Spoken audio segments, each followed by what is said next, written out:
പ്രിയപ്പെട്ട മക്കളെ, നമ്മൾ കഴിഞ്ഞ ക്ലാസ്സിൽ ഒരു കവിത പഠിച്ചു അല്ലേ? ഗുദ്സേ പ്യാർ എന്ന കവിത പഠിച്ചു. ശോഭനാഥ് യാദവിന്റെ കവിത പഠിച്ചു. ഇനി അതിന്റെ വർക്കാണ് നമുക്ക് ചെയ്യാനുള്ളത്. അപ്പൊ അതങ്ങനെ ചെയ്യണം നോക്കാം. നിങ്ങളെല്ലാവരും ക്ലാസ് കാണുമ്പോൾ നിങ്ങളുടെ ടെക്സ്റ്റ് ബുക്ക് കൂടെ അടുത്ത് വെച്ചിട്ട് കാണാം.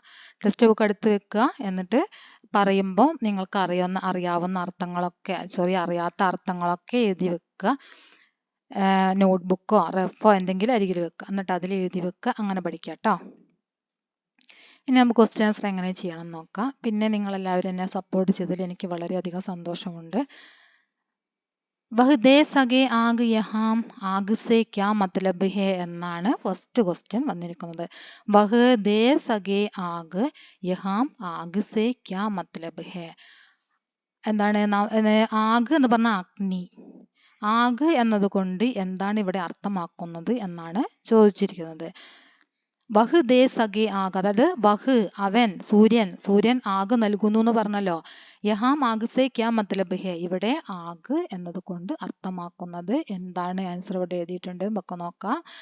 ആഗ് സേ സേ ഇല്ല കേട്ടോ. ആഗ് കാ മത്ലബ് ഹേ കി രോഷനി യാ ധൂപ്. ആഗ് എന്നതിന്റെ അർത്ഥം എന്താണ്? രോഷനി അല്ലെങ്കിൽ ധൂപ് എന്നാണ്. രോഷനി എന്നാൽ പ്രകാശം, ധൂപ് എന്നാലും പ്രകാശം, വെളിച്ചം, വെയില് എന്നൊക്കെ അർത്ഥമാണ് ധൂപിന് വരുന്നത്. മനസ്സിലായോ? ഇനി അടുത്ത ക്വസ്റ്റ്യൻ നോക്കാം. ദരക്ത് സേ ആപ് സേ ക്യാ സമജ. ദരക്ത് എന്നത് നമ്മൾ ഇതിന്റെ മീനിങ് പഠിച്ചതാണല്ലേ. ദരക്ത് എന്നത് കൊണ്ട് നിങ്ങൾ എന്താണ് പഠിച്ചത്? ദരക്ത് പേട് എന്നല്ല നമ്മൾ പഠിച്ചത്. ഇനി അടുത്ത ക്വസ്റ്റ്യൻ നോക്കാം. അടുത്ത ക്വസ്റ്റ്യൻ, ഗുദ്സേ പ്യാർ കർണ സേ ക്യാ അർത്ഥ നികൽത്താ ഹെ. നേരത്തെ നമ്മൾ മത്ലബ് എന്നാണ് അർത്ഥ എന്നതിന് പഠിച്ചില്ലേ.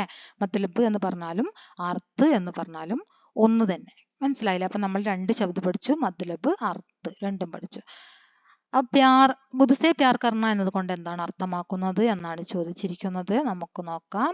അപ്പനെ ആപ് സേ പ്യാർ കർണ, അപ്പനെ ആപ് സേ പ്യാർ കർണ, സ്വന്തമായിട്ട് സ്നേഹിക്കുക, നമ്മൾ നമ്മെ തന്നെ സ്നേഹിക്കുക. അതാണ് അപ്പനെ ആപ് സേ പ്യാർ കർണ പറഞ്ഞാല് നാം നമ്മെ തന്നെ സ്നേഹിക്കുക.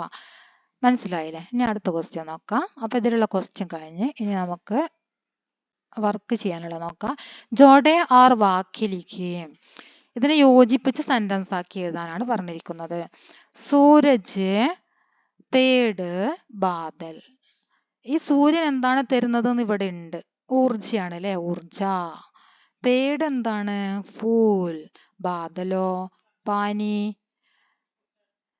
ലോകത്തിന് ദുനിയാക്കോ ദേത്താഹെ നൽകുന്നു അല്ലെ. ഇനി നമുക്ക് സെന്റൻസ് ആക്കാം. സൂരജ് എന്ന് എഴുതുക, ദുനിയാക്കോ ഊർജ ദേത്താ ഹെ. മനസ്സിലായോ? ഇങ്ങനെ തന്നെ എഴുതുക. സൂരജ് ആദ്യം എഴുതുക, പിന്നെ ദുനിയ എന്ന് എഴുതുക, ഊർജ എന്ന് എഴുതുക, ദേത്താ ഹെ. അടുത്ത സെന്റൻസ്, പേട് ദുനിയാക്കോ ഫൂൽ ദേത്താ ഹെ. ബാദൽ ദുനിയാക്കോ പാനി ദേത്താ ഹെ. മനസ്സിലായില്ലേ? അങ്ങനെയാണ് ചെയ്യേണ്ടത്. ഇതാ ഇവിടെ ഉണ്ട്. सूरज दुनिया को ऊर्जा देता है, पेड़ दुनिया को फूल देता है, बादल दुनिया को पानी देता है. മനസ്സിലായില്ലേ? ഇനി അടുത്തത്, ഈ വർക്ക് നമ്മൾ ചെയ്തു കഴിഞ്ഞു. പഹ്ചാനെ ഓർ ലിഖിയെ, തിരിച്ചറിഞ്ഞിട്ട് എഴുതാനാണ് പറഞ്ഞത്. ജീവൻ കാ ആധാർ. ജീവൻ കാ ആധാർ എന്ന് പറഞ്ഞാൽ ജീവന്റെ അടിസ്ഥാനം. ജീവന്റെ അടിസ്ഥാനം എന്തൊക്കെയാണ് ജീവന്റെ അടിസ്ഥാനമായിട്ട് വരുന്നത്? സൂരജ്, ഇവിടെ സൂരജ് എന്ന് എഴുതി കൊടുക്കുക. പേട്, ബാദൽ. മനസ്സിലായില്ലേ? ഇനി ഇതിന്റെ ഒരു സെന്റൻസ് ആക്കിയിട്ടുണ്ട്. ആ സെന്റൻസ് എങ്ങനെയാണ് നമുക്ക് നോക്കാം. സൂരജ് ജീവൻ കാ ആധാർ. ആ മുകളിൽ ജീവൻ കാ ആധാർ എന്ന് എഴുതിയിട്ടുണ്ടല്ലോ. സൂരജ് ജീവൻ കാ ആധാർ, പേട് ജീവൻ കാ ആധാർ, ബാദൽ ജീവൻ കാ ആധാർ. ഓക്കെ, മനസ്സിലായില്ലേ? ഇനി അടുത്ത ക്വസ്റ്റ്യൻ നോക്കാം. ആശയ് പഠേം ഓർ പങ്ക്തിയാൻ ടോണ്ടേം. അതായത് കവി ചാത്ത ഹെ, കവി ആഗ്രഹിക്കുന്നു. ആശയ് പഠേം ഓർ പങ്ക്തിയാൻ ടോണ്ടേ, ആശയം വായിച്ചിട്ട് ഇതിന്റെ ലൈനുകൾ വരികൾ ഏതാണ് എന്ന് കണ്ടെത്താനാണ് പറഞ്ഞിരിക്കുന്നത്. ഇവിടെ രണ്ട് ആശയം തന്നിട്ടുണ്ട്. ഈ രണ്ട് ആശയത്തിന്റെയും കവിതയിലെ വരികൾ ഏതാണ് എന്ന് കണ്ടെത്തുക. സൂരജ് അപ്പനി ഊർജാ സേ പ്യാർ കരേ और സംസാർ കോ ഊർജ പ്രദാൻ കരേ. സൂര്യൻ തന്റെ ഊർജത്തിനെ വളരെയധികം സ്നേഹിക്കുന്നു, അതുകൊണ്ട് തന്നെ അത് ലോകത്തിന് വേണ്ടി പ്രദാനം ചെയ്യുന്നു എന്ന ആശയം വരുന്ന വരികൾ ഏതാണ് എന്നാണ് ചോദിച്ചത്. ഇതിൽ തന്നെ നോക്കാം. അതാ സൂരജ് അപ്പനി ആഗ് സേ ഇത്തനാ പ്യാർ കരേ കി വഹ് ദേ സകേ ആഗ് ദുനിയാ കോ ഭി. അതല്ല അതിന്റെ മീനിങ്. സൂര്യൻ അതിന്റെ അഗ്നിയെ സ്നേഹിക്കുന്നത് കൊണ്ട് തന്നെ അത് ലോകത്തിന് വേണ്ടി നൽകുന്നു, നമ്മൾ പഠിച്ചതല്ലേ. അപ്പോ അതാണ് അതിന്റെ ആൻസർ ആയിട്ട് വരുന്നത്. ഇനി അടുത്തത് നമുക്ക് നോക്കാം. മേഘ് അപ്പനെ പാനി സേ പ്യാർ കരേ और പ്രകൃതി की प्यास बुझाए. മേഘ് കണ്ടോ, മേഘം എന്നതിനെ നമ്മൾ കവിതയിൽ പഠിച്ചത് എന്താണ്? ബാദൽ അല്ലേ? ബാദൽ എന്നാണ് നമ്മൾ കവിതയിൽ മേഘത്തിന് പഠിച്ചത്. ഇവിടെ മേഘ്, അപ്പൊ നമ്മൾ രണ്ടെണ്ണം പഠിച്ചു കഴിഞ്ഞു, ബാദൽ, മേഘ്. അതുപോലെ സംസാർ, ഞാൻ പറയാൻ വിട്ടുപോയതായിരുന്നു. സംസാർ എന്നതിന് എന്താണ്? ദുനിയ എന്നാണോ നമ്മൾ പഠിച്ചത് അല്ലെ? കവിതയില് ദുനിയ കോബി അങ്ങനെയാണ് പഠിച്ചത്. ദുനിയ എന്നാണ് നമ്മൾ പഠിച്ചത്. സംസാർ നമ്മൾ പഠിച്ചത് എന്താണ്? ദുനിയ എന്ന് പഠിച്ചു. അപ്പൊ രണ്ടും ഒരേ മീനിങ്. പ്രധാൻ കരേ നമ്മൾ പഠിച്ചു. ദേത്താഹെ നൽകുന്നു അല്ലെ? പ്രദാനം ചെയ്യുന്നു. അതവിടെ നമ്മൾ പഠിച്ചിട്ടുണ്ട്. പ്രധാൻ കരേ എന്നുള്ളത് എന്താണ്? ഏതാ? പ്രധാൻ കരേ എല്ലാത്തിലും ഉണ്ടല്ലോ. ദേത്താഹെ ദുനിയാ കോബി ആഗ് സേ പ്യാർ കരേ വഹ് ദുനിയാ കോബി, ദുനിയാവിന് കൂടി. ദേത്താഹെ നൽകുന്നു എന്നത് അവിടെയാണ്. ദേത്താഹെ എന്നത് എന്താണ്? ദേത്താഹെ പ്രധാൻ കരേ. മനസ്സിലായില്ലേ? ഇനി മേഘത്തിന് നമ്മൾ ബാദൽ എന്ന് പഠിച്ചു. അപ്പനെ പാനി സേ പ്യാർ കരേ और പ്രകൃതി की പ്യാസ് ബുझായ. പ്യാസ് എന്ന് പറഞ്ഞാൽ ദാഹം. പ്യാസ് എന്താണ്? ദാഹം. ബുझാന എന്ന് പറഞ്ഞാൽ അകറ്റുക, ശമിപ്പിക്കുക. ദാഹം ശമിപ്പിക്കുക, ദാഹമില്ലാതെയാക്കുക, ദാഹം ശമിപ്പിക്കുക. മേഘം അതിന്റെ വെള്ളം കൊണ്ട് എന്ത് ചെയ്യുന്നു? പ്രകൃതിയുടെ ദാഹം ഇല്ലാതെയാക്കുന്നു, ദാഹം അകറ്റുന്നു. മേഘത്തിന് അതിന്റെ വെള്ളത്തിനോട് സ്നേഹമാണ്, അതുകൊണ്ട് ആ സ്നേഹം എല്ലാ പ്രകൃതിക്കും നൽകിയിട്ട് പ്രകൃതിയുടെ ദാഹം അകറ്റുന്നു എന്ന മീനിങ് വരുന്ന വരികൾ ഏതാണ്? നിങ്ങൾ കണ്ടെത്തിയോ? ഏതാണ്? ഇതാ, ബാദൽ അപ്പനെ ജൽ സേ ഇത്തനാ പ്യാർ കരേ കി വഹ് ദേ സകേ ജൽ ദുനിയാ കോ ഭി. അല്ലേ? അത് ദുനിയാവിന് കൂടി നൽകുന്നു വെള്ളം എന്ന് ഈ വരികളാണ് അതിന്റെ ആശയത്തിന്റെ വരികളായിട്ട് വരുന്നത്. ഇനി അടുത്തത് നോക്കാം. എന്താണ് അടുത്ത ക്വസ്റ്റ്യൻ? ये दुनिया को कैसे प्यार करेंगे अपने വിചാർ ലിഖേ. ഇവര് ദുനിയാവിനെ എങ്ങനെയൊക്കെയാണ്, ലോകത്തിനെ എങ്ങനെയൊക്കെയാണ് സ്നേഹിക്കുന്നത്? നിങ്ങളുടെ വിചാരം, നിങ്ങളുടെ ചിന്ത എഴുതാൻ വേണ്ടിയാണ് പറഞ്ഞിരിക്കുന്നത്. അതായത് സൂര്യൻ വെളിച്ചം മാത്രമാണോ നൽകുന്നത്? അല്ല, ചൂട് അല്ലേ?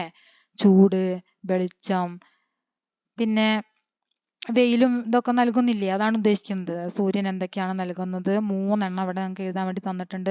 അതുപോലെ തന്നെ മരം, പൂക്കൾ മാത്രമാണോ നൽകുന്നത്? അല്ല, പൂക്കളും പഴങ്ങളും തണലും ഒക്കെ നൽകുന്നുണ്ട്. അപ്പൊ അതാണ് ഇവിടെ എഴുതേണ്ടത്. അതിന്റെ ആൻസർ ഞാൻ ഇവിടെ എഴുതിയിട്ടുണ്ട്, നമുക്ക് നോക്കാം. സൂരജ് ഊർജാ സേ പ്യാർ കരേ. സൂരജ് ഊർജ. പിന്നെ സൂരജ് ധൂപ് രോശനി. ഊർജ, ധൂപ്, രോശനി. ധൂപ് പറഞ്ഞ വെയില്, രോശനി പ്രകാശം. ഊർജം, വെയില്, പ്രകാശം സൂര്യൻ്റെത്. ഇനി പേട് നോക്കാം. പേട് ഫൂൽ പുഷ്പം, ഫൽ പഴങ്ങൾ ഫ്രൂട്ട്സ്, ഛായ തണൽ. മനസ്സിലായോ? തണൽ. ഇനി ബാദൽ എന്തൊക്കെയാണ്? പാനി, ഹവ, ബിജലി, ടെണ്ടി. ബാദൽ നൽകുന്നത് പാനി വെള്ളം, കാറ്റ്, അതുപോലെ തന്നെ മിന്നൽ ഇടിമിന്നൽ, ബിജലി ഇടിമിന്നൽ, ടെണ്ടി തണുപ്പ്. മനസ്സിലായില്ലേ? ഇനി അടുത്ത ക്വസ്റ്റ്യൻ നോക്കാം. ഇതിന്റെ ആൻസർ ആണ് ഞാൻ അവിടെ എഴുതി കാണിച്ചത്, ഈ 3 എണ്ണത്തിന്റെ ആൻസർ. ഇനി താളലയക്കെ സാത്ത് കവിത ആലാപ് കരി. നിങ്ങൾ എന്ത് ചെയ്യണം? താളലയത്തോടു കൂടി കവിത ആലപിക്കുക. നല്ല താളത്തോടു കൂടി നല്ല രീതിയിൽ നിങ്ങൾ ഈ കവിത ആലാപനം ചെയ്യില്ലേ? കവിതാക്ക ആശയിലേക്ക് അടുത്തതായിട്ട് നിങ്ങൾ ചെയ്യേണ്ടത് കവിതയുടെ ആശയം എഴുതുക. കവിതയുടെ ആശയം എഴുതുക. കവിതാക്കെ ആശയ്ക്ക് ആധാർ पर ചിത്ര കീഞ്ചേ. കവിതയുടെ ആശയം എഴുതി കഴിഞ്ഞാൽ കവിതയുടെ ആശയത്തിന്റെ അടിസ്ഥാനത്തിൽ നിങ്ങൾ എന്ത് ചെയ്യണം? നിങ്ങൾക്ക് ഇവിടെ തന്നിരിക്കുന്ന സ്പേസിൽ എന്ത് ചെയ്യുക? ചിത്രം വരയ്ക്കുക. അതിനു വേണ്ടിയാണ് ഇത് തന്നിരിക്കുന്നത്. മനസ്സിലായോ? കവിതയിലെ ആശയം എന്ന് പറഞ്ഞാല് ഈ ആശയത്തിൽ എന്തൊക്കെയാണ് കവി ആർക്കൊക്കെ എന്തൊക്കെ നൽകുന്നു? സൂര്യൻ, മരം, അതുപോലെ തന്നെ എന്തൊക്കെയാണ് ഇതിൽ പറഞ്ഞിരിക്കുന്നത്? മേഘമൊക്കെ പറഞ്ഞിട്ടില്ലേ? അപ്പൊ അതെല്ലാം ഈ ചിത്രത്തിൽ വരണം. പിന്നെ നിങ്ങളെയും കൂടെ വരയ്ക്കുക. അപ്പനെ അപ്പൊ നമ്മൾ സ്നേഹിക്കുന്നതായിട്ട് പറയണില്ലേ? അപ്പൊ നിങ്ങളെയും കൂടെ വരച്ചു കഴിഞ്ഞാൽ എന്തായി? ആ ആശയം ആയി. ഇനി നമുക്കിതിൽ നോക്കാനുള്ളത് ലാസ്റ്റ് ഒരു ക്വസ്റ്റ്യൻ മാത്രമേ ഉള്ളൂ. കവിതേന്റെ ആശയമാണ്. ആ കവിതേന്റെ ആശയം ഞാൻ എഴുതിയിട്ടുണ്ട്. നോക്കാം. ഒരു മോഡലാണ് ഞാൻ എഴുതിയിട്ടുള്ളത്. इन पंक्तियां शोभनाथ यादव से लिखा हुआ गुद से प्यार नामक कविता से लिया गया है. ഇതൊന്നുമില്ല കേട്ടോ, എഴുതുമ്പോൾ വീണോ ഇതാണ്.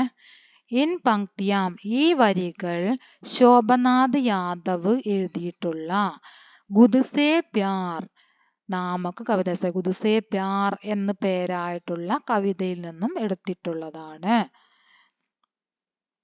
ഇൻമേം കവി ഇതിൽ കവി പ്യാർക്കെ മഹത്വക്കെ സ്നേഹത്തിന്റെ മഹത്വത്തെ ബാരേമേ കുറിച്ച് കത്താഹെ പറയുന്നു. ഇതിൽ കവി സ്നേഹത്തിന്റെ മഹത്വത്തെ കുറിച്ചാണ് പറയുന്നത്. മനസ്സിലായില്ലേ? സൂരജ് അപ്പനി പ്യാർ സേ ദുനിയാക്കോ ഊർജ ദേത്താ ഹെ. സൂര്യൻ തന്റെ സ്നേഹം കൊണ്ട് എന്ത് ചെയ്യുന്നു?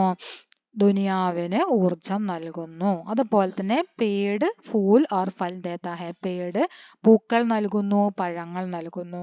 ബാദൽ പാനി ദേത്താ ഹെ. ബാദൽ വെള്ളം നൽകുന്നു. ഹം സബ്കോ പ്യാർ ദേത്താ ഹെ. നമ്മൾ എല്ലാവർക്കും എന്ത് നൽകുന്നു? സ്നേഹം നൽകുന്നു. യഹ് ഏക് സരൾ ഓർ സുന്ദർ കവിത ഹെ. ഇതൊരു ലളിതവും അതുപോലെ തന്നെ സുന്ദരവുമായിട്ടുള്ള കവിതയാണ്. പ്യാർ അമൂല്യ ഹെ. സ്നേഹം അമൂല്യമാണ് എന്നാണ് ഇതിൽ കവി പറയുന്നത്. ഇത് ഞാനൊരു മോഡലായിട്ട് എഴുതിയതാണ്. ഇത് നിങ്ങൾ നോക്കുക, മനസ്സിലാക്കുക. എന്നിട്ട് ഇത് മനസ്സിലാക്കിയിട്ട് നിങ്ങളെ കൊണ്ട് എങ്ങനെ ഒറ്റയ്ക്ക് എഴുതാൻ പറ്റുമോ, ആശയം തനിയെ ചെയ്യാൻ പറ്റുമെങ്കിൽ അങ്ങനെ ചെയ്യുക. അപ്പോൾ നിങ്ങൾക്ക് ഈ വർക്ക് തന്നത് മനസ്സിലായിട്ടുണ്ടാവും എന്ന് കരുതുന്നു. എല്ലാ വർക്കുകളും നന്നായിട്ട് നിങ്ങൾ നോക്കുക, ചെയ്ത് നോക്കുക. ഉണ്ടല്ലേ? അപ്പോൾ ഇന്നത്തെ ക്ലാസ് ഇത്രയാണ്. ഇത് നോട്ട്ബുക്കും ടെക്സ്റ്റ് ബുക്കും എടുത്ത് വെച്ചിട്ട് വേണം നിങ്ങൾ പഠിക്കാനിരിക്കാൻ. നന്നായിട്ട് വായിക്കുക. ചിഹ്നങ്ങളൊന്നും അറിയാത്തവർ ചിഹ്നങ്ങൾ വെച്ചിട്ട് വായിച്ച് പഠിക്കുക. വായിച്ച് പഠിച്ചു കഴിഞ്ഞാൽ നമുക്ക് ഹിന്ദി വളരെ എളുപ്പമായിരിക്കും. വായനയാണ്, ചിഹ്നവും അക്ഷരവും മാത്രമാണ് നിങ്ങൾ നന്നായിട്ട് പഠിക്കേണ്ടത്. ബാക്കി കാര്യങ്ങൾ നമ്മൾ സ്വാഭാവികമായിട്ടും കൂടെ പഠിക്കും. ഓക്കെ. അപ്പോൾ എൻ്റെ ക്ലാസ് ഇഷ്ടപ്പെട്ടിട്ടുണ്ടാകും എന്ന് കരുതുന്നു. നിങ്ങളെല്ലാവരും എന്നെ സപ്പോർട്ട് ചെയ്യുക. എന്നെ സപ്പോർട്ട് ചെയ്തതിൽ ഞാൻ വളരെയധികം ഹാപ്പിയാണ്. എല്ലാവർക്കും നല്ലത് വരട്ടെ. ഓക്കെ, ഇനി നമുക്ക് അടുത്ത ക്ലാസ്സിൽ കാണാം.